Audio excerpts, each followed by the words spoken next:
नमस्कार, मैं हूं अंजलि और आप देख रहे हैं रफ्तार टुडे। तो चलिए शुरुआत करते हैं आज की बड़ी खबर से। जेपी का दूसरी आजादी से मोह भंग तक का सफर, जिसे पीएम बनाया उसने ही गुस्से में कहा, वे अपने आप को क्या समझते हैं।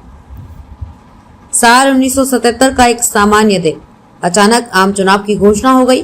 लोकनायक जयप्रकाश नारायण भागे भागे दिल्ली पहुंचे। इंडियन एक्सप्रेस के गेस्ट हाउस में संपादकों के साथ उनकी मीटिंग रखी गई।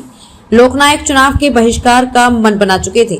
उन्होंने ऐलान किया कि इमरजेंसी हटाई नहीं गई थी, इसमें सिर्फ इंदिरा गांधी की ओर से ढील दी गई थी।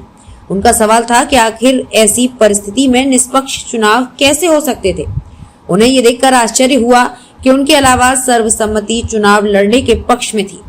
वरिष्ठ पत्रकार स्वर्गीय कुलदीप नैयर दूसरी आजादी से मोह भंग तक सेक्शन में पेज नंबर 305 पर कहते हैं कि जेपी ने हवा का रुख देखने के लिए दिल्ली के रामलीला मैदान में एक जनसभा का आयोजन किया।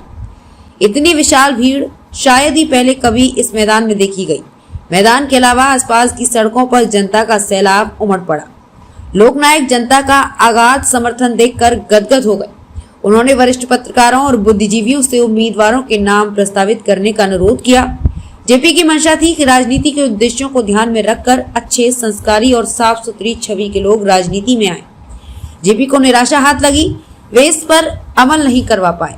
उन्होंने एल.के. आडवाणी और चंद्रशेखर के अलावा जगजीवन राम पर इसकी जिम्मेदारी डाल दी।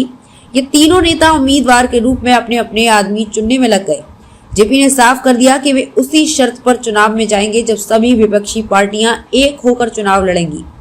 जेपी के कहने के बाद एक संयुक्त दलों की पार्टी बनी, जिसका नाम जनता पार्टी रखा गया। लोगों पर जेपी की अपील का शानदार असर देखने को मिला। 19 महीने की दमनकारी शासन को जनता ने ठुकरा दिया। कांग्रेस को जबरदस्त पराजय का सामना करना पड़ा। पिछले चुनाव में 350 सीटें जीतने वाली कांग्रेस को 153 सीट से संतोष करना पड़ा। जनता पार्टी ने 298 सीट जीतकर स्पष्ट बहुमत पाने में सफलता पाई। उसके बाद शुरू हुई प्रधानमंत्री पद के लिए दौड़। कुलदीप नैयर उस वक्त की सियासी परिस्थितियों की चर्चा करते हुए कहते हैं कि ऐसा लगता था बहुमत जगजीवन राम के पक्ष में था, लेकिन फैसला सभी ने मिलकर जेपी पर छोड़ दिया। जेपी ने सीधे मोरारजी देसाई का चुनाव किया। जेपी ने उसके बाद कुलदीप नैयर को व्यक्तिगत रूप से कहा था कि वे जगजीवन राम का नाम नहीं सुलझा सकते थे। कारण ये था कि जगजीवन राम इमरजेंसी का प्रस्ताव लाने वालों में शामिल थे। चुनाव जीतने के बाद जेपी की खुशी देखते बन रही थी। लोकनायक जनता पार्टी में एकता की उम्मीद लगाए एक एक दिन बीत रहा था। उन्हें उम्मीद थी कि सभी मिलजुल कर चुनाव में जनता से किए गए वादे को पूरा करेंगे। खबरों में अब तक ले बस इतना ही। मिलते हैं फिर ऐसी ही बड़ी खबर के साथ। तब तक के लिए नमस्कार और देखते रहिए रफ्तार टुडे।